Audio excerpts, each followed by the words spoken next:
दोस्तों, अगर आपका जानवर कमज़ोर है, बिल्कुल इस तरह हड्डियाँ नज़र आ रही हैं, घास कभी खाता है कभी नहीं खाता, वज़न नहीं बढ़ रहा, तो आप इसको डिवर्मिंग कराएँ। पेट के कीड़ों की दवाई बेंडाजोल प्लस इसको दे सकते हैं।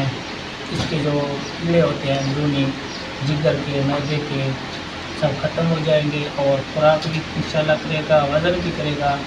आपने इसको 10 ml यानी कि एक डोज इसकी 10 ml बनता है, और दूसरा 1 हफ्ते के बाद आप दोबारा रिपीट करा सकते हैं, और महीने बाद आप इसको जल्द वाला इंजेक्शन एवरमेक्टिन भी लगा सकते हैं। जिस तरह जल्द खुरदरा हुआ है, इस पर फिर चमक आ जाएगा। अगर मज़ीद भी अगर आपके जहन में कोई सवाल रहता है तो आप कमेंट करके पूछ सकते हैं। ये दवाई किस तरह पिलाना है, कोशिश करें आप शाम के वक्त इसको पिलाएं, और जब भी आप दवाई पिलाएं जानवर के ज़ुबान को आपने बिल्कुल नहीं पकड़ना, नहीं तो ड्रिंचिंग नमूनिया का खतरा हो सकता है। जानवर का ज़ुबान खुला छोड़ दें, ये इस तरह खुद ब खुद दवाई पी लेगा।